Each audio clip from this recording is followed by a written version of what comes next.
Assalamualaikum, salam jumpa, Wilujeng Tepang, Kumaha Damang. Semoga teman-teman selalu dalam keadaan sehat lahir batin, diberikan rezeki yang berkah dan selalu dalam lindungan Allah. Amin. Teman-teman, kita harus selalu berusaha menghindari perasaan tertekan, rasa takut atau khawatir yang berlebihan, dan perasaan buruk lainnya.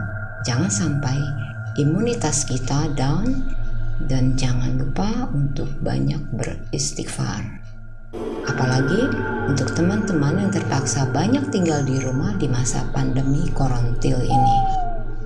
Mudah-mudahan masa-masa sulit ini cepat berakhir dan Allah menggantikannya dengan masa-masa kemudahan dan gemilang. Amin ya robbal alamin. Kali ini aku akan mengulang cerita yang sudah aku pernah bagikan kepada beberapa temanku. Aku teringat si Topus, nama seekor kucing. Ketika sudah 2 bulan belakangan ini, ada seekor kucing yang setiap hari nongkrong di depan teras pintu rumahku. Teman-teman, kucing yang aku ceritakan kali ini adalah peliharaan seorang wanita setengah baya yang tinggal bersama suaminya yang usianya jauh lebih muda. Dulu, beberapa kali aku pernah bermain ke rumah Pak Sutri beda usia itu. Mereka tinggal di rumah kecil milik orang tua Woro temanku. Pak Sutri itu aku beri nama Ahmad supaya teman-teman gak bingung. Teman-teman, pasangan tersebut gak mempunyai anak. Dan Pak Ahmad juga gak punya pekerjaan tetap. Mereka berdua benar-benar hidup prihatin. Rumah itu boleh ditempati gratis dengan kondisi seadanya, dengan catatan mereka ikut bertanggung jawab memperbaiki kerusakan rumah itu sedikit demi sedikit sekemampuan mereka. Beberapa daun pintu sudah lepas dari engselnya karena lapuk, juga tidak ada plafon yang menutupi hampir seluruh ruangan di rumah itu.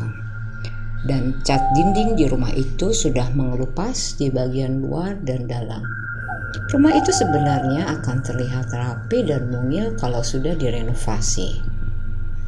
Awalnya, aku melihat seekor kucing jantan duduk di teras rumah Woro ketika aku bermain ke rumahnya. Kucing itu baru pergi ketika suara seorang wanita memanggil-manggil. Pus, Pus, Topus ini, ayo pulang. Ternyata teman-teman, nama kucing itu Topus. Topus nama asli ya teman-teman. Selang beberapa bulan kemudian, aku main lagi ke rumah Woro. Kali ini, aku sengaja meminta temanku itu untuk mengantarkanku melihat Topus di rumah pemiliknya. Sebenarnya, aku bukan penyuka binatang berbulu seperti kucing. Aku jijik melihat bulu-bulu hewan itu menempel atau berterbangan. Tetapi, entah kenapa, aku suka dengan kucing yang bernama Topus itu. Bukan untuk mengelus-ngelus, apalagi aku gendong ya teman-teman. Cukup dengan melihatnya dan memperhatikannya dari jarak dekat. Menurutku, Topus kucing yang berkarisma. Duduk diam tanpa berisik mengeong-ngeong, memperhatikan orang yang berlalu lalang dengan angkuh. Tetapi juga kucing yang menurut kepada pemiliknya. Itu alasannya teman-teman. Saat aku tiba di depan pintu rumah, kebetulan si Topus sedang duduk di pangkuan Bu Ahmad. Begitu kami mengucapkan salam, Topus langsung turun dan duduk di lantai tepat di samping kaki Bu Ahmad. Ia menatapku ketika ku sodorkan 2 bungkus bakso yang tadi sengaja ku beli kepada Bu Ahmad. Aku tahu dari Woro, Bu Ahmad sering membeli bakso untuk lauk makan mereka. Sesuai pesanan Woro, bakso dengan kuah bening tanpa mie dan sayur.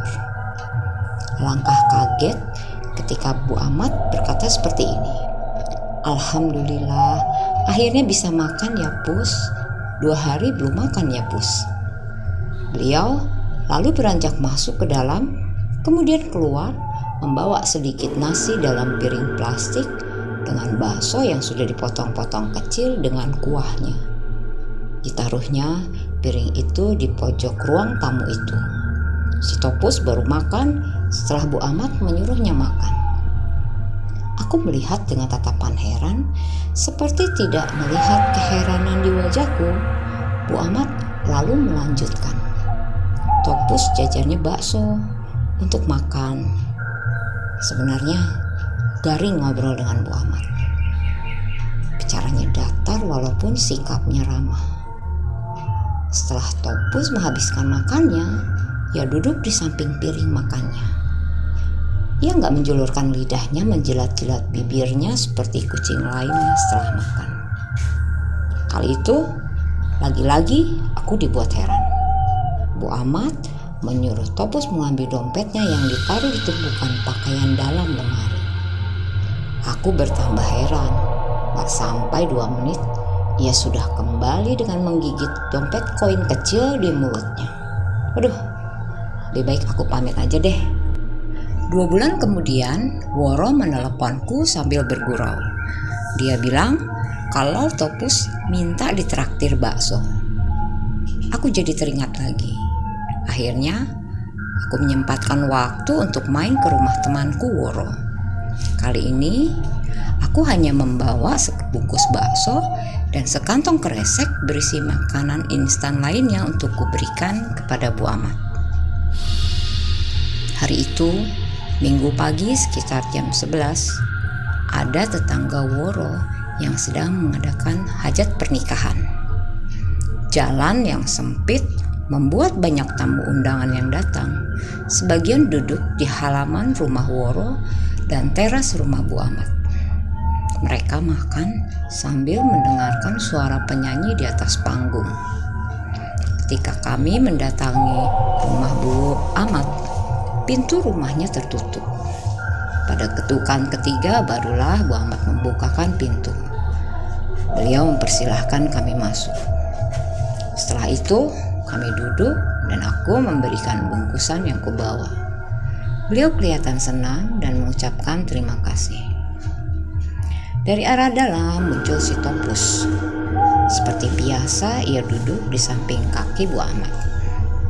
Lalu beliau bicara seolah-olah tidak ada aku dan Woro di situ. Pus, ibu pingin banget makan pepes ikan mas. Dari kemarin wangi pepes ikan mas bakar. Sudah lama ibu gak makan pepes ikan. Dan entah gimana caranya, si Topus kemudian berjalan keluar pintu. Dan 30 menit kemudian, tiba-tiba ada suara mengeong.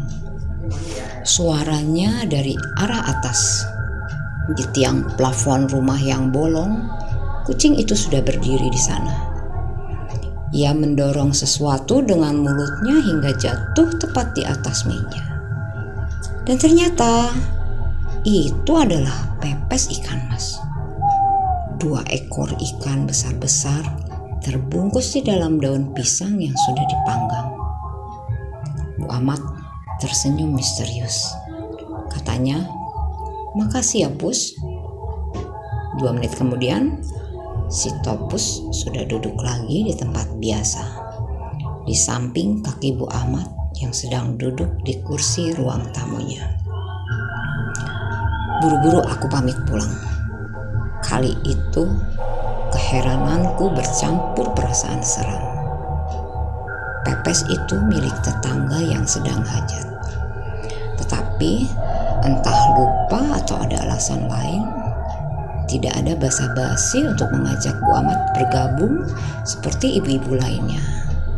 Karena kebiasaan di kampung, diminta atau enggak, kalau ada tetangga yang hajat, maka tetangga-tetangga dekat akan datang untuk membantu. Yang hajat mungkin lupa kalau Bu Amat dan suaminya adalah pendatang yang tinggal di rumah Woro. Aku nggak tahu deh alasannya. Topus dan Bu Amat sudah terlupakan. Apalagi sudah hampir 1 tahun aku kehilangan kontak dengan Woro. Sampai suatu ketika aku melihat Bu Amat masuk ke sebuah toko jajanan anak-anak di pasar. Tanpa sepengetahuannya, aku memperhatikan dari luar. Tangannya sibuk memasukkan jajanan yang dipilihnya ke dalam keranjang plastik yang dipinjamkan pelayan toko. Juga memasukkan ke dalam tas besar miliknya yang ia jepit di bawah ketiak. Setelah keranjangnya penuh, ia kemudian menyerahkannya ke pelayan toko untuk dihitung lalu membayarnya. Sementara yang ia masukkan ke dalam tas besar miliknya, ia bawa pulang tanpa ekspresi takut ketahuan. Rasanya gak mungkin aku teriak maling pada saat itu. Tetapi rasanya sudah cukup aku tahu tentang Bu Amat. Dan gak ada keinginan untuk bertemu lagi dengan si Topus, kucing miliknya juga. Terakhir kali aku bertemu dengan mereka kurang lebih 5 tahun lalu. Dan kebetulan saat itu Pak Amat suaminya sedang ada di rumah. Aku terpaksa mampir ke rumah mereka. Karena Topus menghampiriku ketika aku sedang duduk-duduk di teras rumah Woro saat itu. Rumah mereka sepertinya sedang dalam perbaikan. Kulihat Pak Amat sedang menulis di atas selembar kertas dan istrinya yang menyebutkan apa saja yang harus ditulis. Rupanya itu adalah catatan material seperti semen, kayu, asbes, dan lain-lain. Kemudian Bu Amat memanggil kucingnya.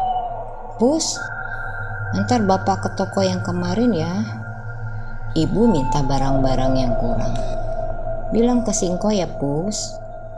Kulihat Pak Amat ragu-ragu untuk pergi. "Kalau Singko nagih bon yang kemarin gimana, Bu?" tanyanya.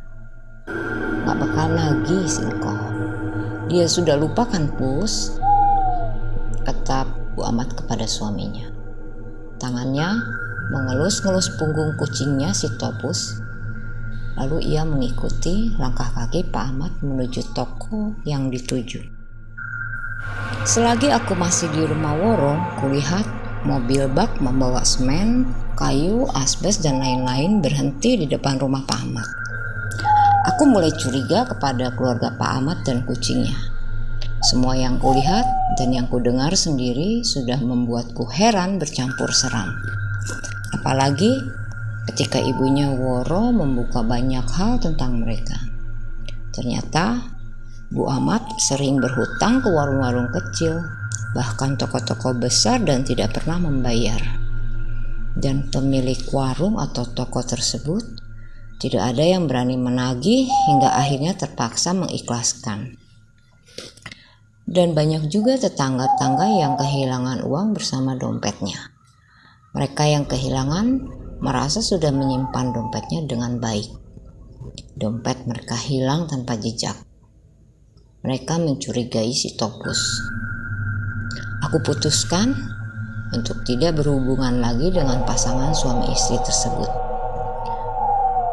Terakhir, ku dengar dari Woro, Bu Amat tertangkap ketika mencuri di sebuah toko handphone.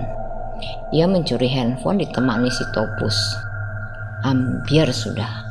Ternyata penampilan bisa menipu ya teman-teman. Mudah-mudahan siapapun yang berilmu bisa mengamalkannya dengan baik. Tidak memanfaatkan orang untuk keuntungan sendiri dengan cara-cara yang salah. Untuk teman-teman, terima kasih yang sudah mendukung dan mensubscribe channel kami. Dan untuk yang belum, bantu kami untuk terus maju, subscribe, like, dan tekan tombol lonceng untuk mendapatkan notifikasi video-video terbaru kami. Wilujeng Kantun, salam damai, salam sejahtera, assalamualaikum.